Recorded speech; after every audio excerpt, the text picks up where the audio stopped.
పరపన అగ్రహార జైల్లో శశికళ పక్క సెల్లో ఉన్న సీరియల్ కిల్లర్ సైనైడ్ మల్లికని హుటాహుటిన బెల్గాం సెంట్రల్ జైలుకి తరలించారు. శశికళకి జైల్లో ప్రాణహాని ఉందని అన్నాడీఎంకే వర్గాలు ఆందోళన వ్యక్తం చేయడంతో సైనైడ్ మల్లికని బెంగళూరుకి దూరంగా ఉన్న బెల్గాం జైలుకి తరలించారు.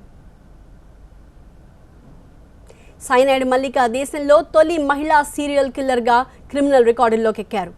6 మహిళలను హత్య చేసిన కేసులో ఆమె జీవిత ఖైదు అనుభవిస్తున్నారు. ధనవంతులైన మహిళలతో స్నేహం నటించి హత్యలు చేసేది. హత్యలు చేసిన తర్వాత నగలతో పారిపోయేది. భద్రతా కారణాల దృష్ట్యా మల్లికను పరప్పన అగ్రహార జైలు నుంచి బెల్గాం జైలుకి తరలించినట్టు చెప్తున్నారు. 2008 నుంచి బెంగళూరు జైల్లో ఉన్న సైనైడ్ మల్లికను బెల్గాం జైలుకి తరలించడం సంచలనం రేపింది. ఇంకా విచిత్రం ఏంటంటే జైల్లో శశికళతో సైనైడ్ మల్లిక చాలా సన్నిహితంగా మెలిగినట్టు తెలుస్తోంది. లంచ్ టైంలో శశికళ లైన్లో నిలబడితే ఆమె వద్దని చెప్పేదని అంటున్నారు. శశికళకు భోజనం మల్లికే తెచ్చేదని చెప్తున్నారు. బెల్గాం జైలుకి తరలిస్తున్నట్టు మల్లికకు జైలు అధికారులు చెప్పలేదు. అత్యంత రహస్యంగా ఆమెను తీసుకువెళ్లినట్టు తెలుస్తోంది. వేరే సెల్కి మారుస్తున్నామని చెప్పి బెల్గాం జైలుకి తీసుకువెళ్లినట్టు చెప్తున్నారు.